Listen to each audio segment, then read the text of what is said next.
thank you for the comments. You said you're a mechanic and put things together. As an assemblyman, people always ask me, what do I assemble? So,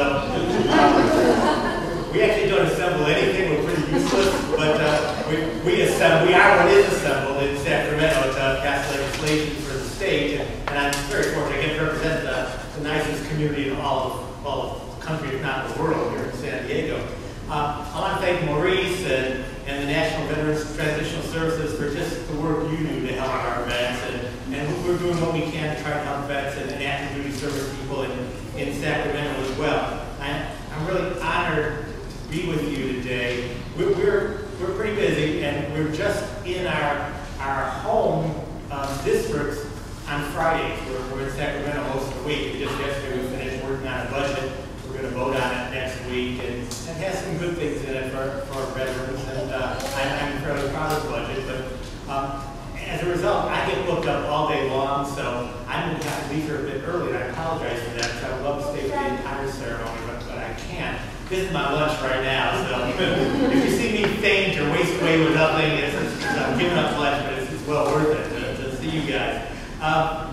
And to see you and the folks who support. You know, we've already had a round of applause for the graduates, but graduates, I think we should give a round of applause to the friends and family and faculty who helped do so much.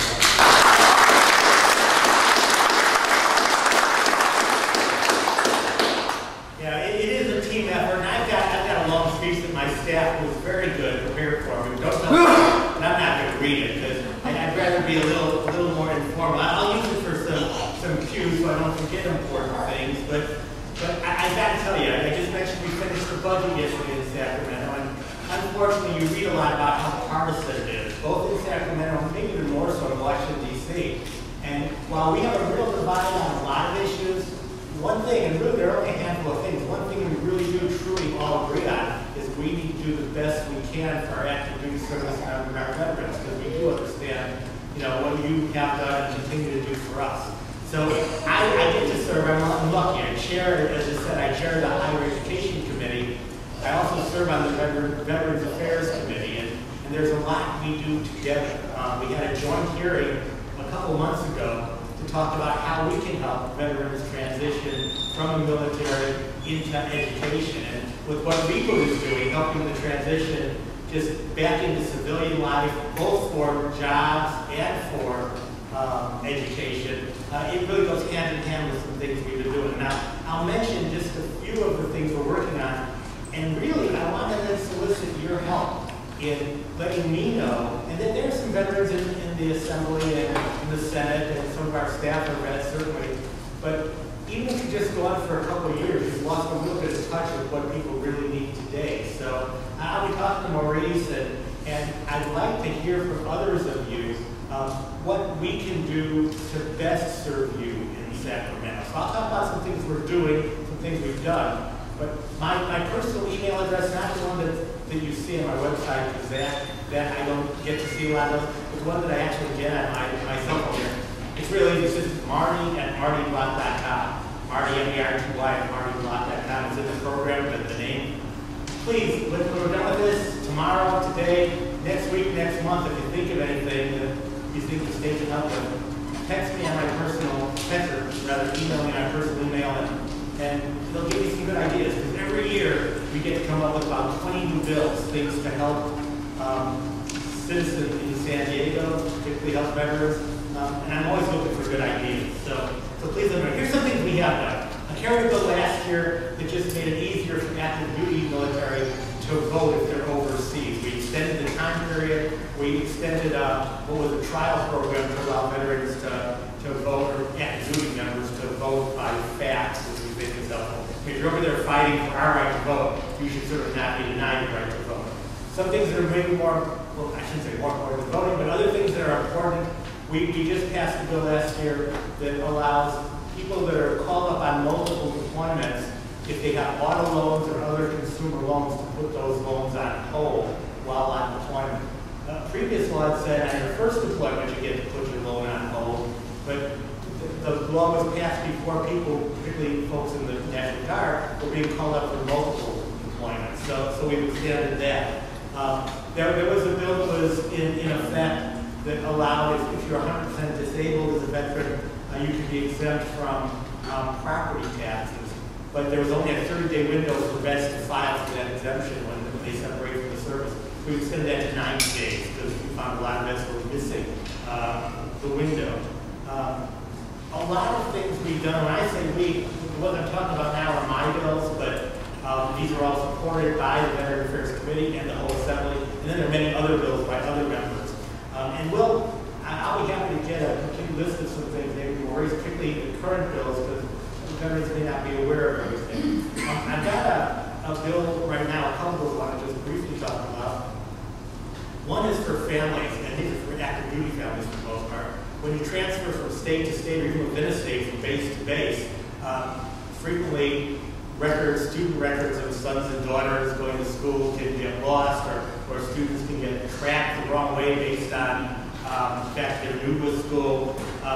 We're working on something now that's a compact between the states that will make it just easier for children to make the move and parents to have records to move and everything else. So it's AB 2202. It's in the Senate Education Committee right now, and we think it's going to just sail through. Those of you who have young kids in school, hopefully you'll see the effect of this. And if you have any questions for me about this, again, you got the email address, marty@martyblock.com. Another bill I want to talk about just briefly, AB 1904. AB stands for Assembly Bill. 1904 means it was the 1,904th bill introduced. That's all the numbers mean. And what that does, and it's, I think, an important bill, it would allow military spouses or partners who are assigned to duty in California to be able to practice their profession in California almost immediately. A lot of people now require licenses to practice their profession, whether it's realtors, beauticians, nurses, doctors, I mean, a whole bunch of different fields.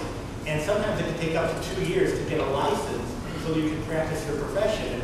And for military spouses or partners, you can end up being reassigned to another state before you get your California license. And that takes income away from families that could be earning it. It takes the benefit from of the state. The state doesn't get the benefit of, if it's nurses or doctors, healthcare that we need. We lose tax money because people aren't making money and paying it in. It makes no sense.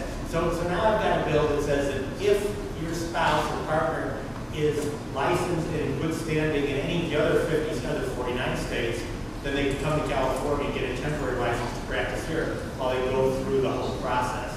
And some of you may be in a position now where that might be helpful.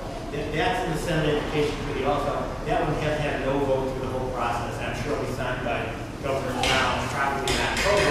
It'll go into effect next January 1st.